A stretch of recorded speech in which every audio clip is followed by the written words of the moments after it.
Hello everyone, అందరికీ నమస్కారం. Welcome back to Sriruchi vlogs. ఇవాళ 5వ రోజు అండి మన దసరా నైవేద్యాల్లో. 5వ రోజు మనకి సెప్టెంబర్ 26వ తారీఖు 2025న వచ్చింది. తిథి వచ్చేసరికి మనకి చవితి తిథే ఉందండి. అలానే శుక్రవారం. అమ్మవారు మనకి శ్రీ మహాలక్ష్మీదేవిగా దర్శనమిస్తారు. అమ్మవారికి కట్టే చీర రంగు వచ్చేసి గులాబీ రంగు లేదా ఆకుపచ్చ.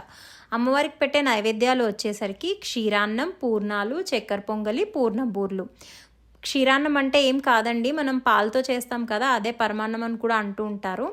నేను ముందుగా 1 కప్పు బియ్యం తీసుకున్నాను పరమాన్నం కోసం. వాటిని శుభ్రంగా వాష్ చేసుకొని పక్కన పెట్టుకుందాం. నేను ఇవాళ కుక్కర్లో చెప్తానండి పరమాన్నం చేసుకోవడం. ఎందుకు అంటే మనం లాస్ట్ టైం గిన్నెలో చేసాం కదా, సో ఇవాళ మనం పరమాన్నాన్ని చక్కగా కుక్కర్లో చేసుకుందాం, రైస్ కుక్కర్లో. ఇవి వాటర్ వేసుకుని పక్కన పెట్టుకున్న తర్వాత జస్ట్ ఊరికే వేసానండి. వాటర్ అవేం నానబెట్టాల్సిన అవసరం లేదు. దీంట్లో నేను 1 కప్పు బియ్యానికి 6 కప్పుల వరకు పాలు తీసుకున్నాను. మీరు తీసుకునే రైస్ని బట్టి అండి. ఒకవేళ రైస్కి కొంచెం ఎక్కువ క్వాంటిటీ ఆఫ్ వాటర్, పాత బియ్యం అయితే కొంచెం ఎక్కువ పాలు పడతాయి కదా, సో అలాంటప్పుడు 8 వరకు పడతాయి. ఇందులో మనం కడుక్కున్నటువంటి బియ్యాన్ని వేసేసి ఒక 3 విజిల్స్ వచ్చేంత వరకు లో ఫ్లేమ్లో కుక్ చేసుకోండి. ఇలా కుక్కర్లో చాలా త్వరగా అయిపోతుందండి. కుక్కర్ కూడా కొంచెం పెద్దది తీసుకోండి. కెపాసిటీ 1/2 కన్నా ఎక్కువ ఉండాలండి. పాలు మనకి మరుగొచ్చేటప్పుడు పైకి వస్తాయి కదా, సో అలా రాకుండా ఉండడానికి కొంచెం కెపాసిటీ పెద్దది తీసుకోండి, కుక్కర్ కెపాసిటీ. చక్కగా ఇలా విజిల్ పెట్టేసుకుని ఒక 3 విజిల్స్ వచ్చేంత వరకు కుక్ చేసుకోవాలి. మనం చక్కగా కుక్ అవుతుందండి. పాలు పైకి వచ్చేయడం అలాంటిది ఏమి ఉండదు, చాలా బాగా కుక్ అవుతుంది. ఈలోపు మనం ఒక గిన్నె పెట్టుకుని డ్రై ఫ్రూట్స్ ఫ్రై చేసుకుందాం.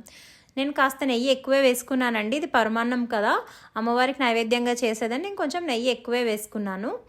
అలా నెయ్యి వేసుకున్న తర్వాత, నెయ్యి కరిగిన తర్వాత మనం తీసుకున్నటువంటి డ్రై ఫ్రూట్స్, జీడిపప్పు, కిస్మిస్, నల్ల ఎండు ద్రాక్ష ఏమైనా వేసుకోవచ్చు, బాదం పప్పు ఇలా ఏమైనా వేసుకోవచ్చు.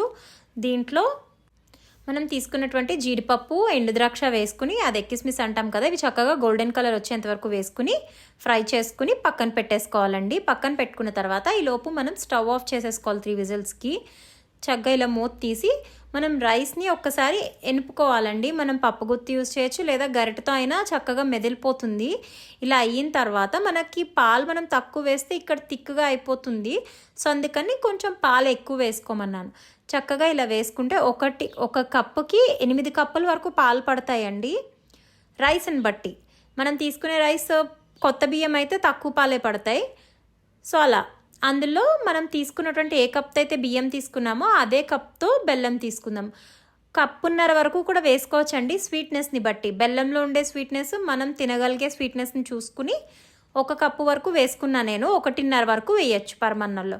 చక్కగా ఇలా బెల్లం మొత్తం కరిగేంత వరకు కలుపుకోవాలండి. మనం స్టవ్ మీదే ఉంచి ఇలా హీట్ చేస్తే పాలు విరిగిపోయే ఛాన్స్ ఉంటుంది పరమాన్నం. అందుకని స్టవ్ ఆఫ్ చేసి ఆ వేడికి చక్కగా కరిగిపోతుందండి, ఏం ప్రాబ్లం ఉండదు. మనం ప్రెషర్ తీసేసినా కానీ ఇది వేడిగానే ఉంటుంది. చక్కగా ఇలా కరిగిపోయిన తర్వాత దీంట్లో నేను 2 యాలకులను దంచి వేసుకుంటున్నానండి. మీరు పంచదారతో కలిపి మిక్సీ పట్టైనా వేసుకోవచ్చు. 2 యాలకులు వేసుకున్న తర్వాత బాగా కలుపుకొని మనం వేయించి పెట్టుకున్న డ్రై ఫ్రూట్స్ ఉన్నాయి కదా, అవి కూడా ఇందులో వేసేసుకోవాలి.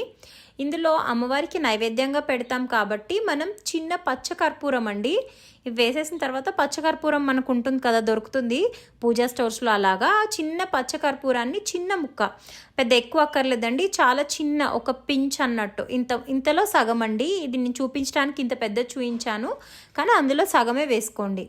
అంతేనండి, అమ్మవారికి నైవేద్యంగా సమర్పించే పరమాన్నం రెడీ అయిపోయింది. మా వీడియో కనుక నచ్చినట్టయితే లైక్ చేయండి, కామెంట్ చేయండి, షేర్ చేయండి, అలానే సబ్స్క్రైబ్ చేయడం మర్చిపోకండి. Thank you for watching.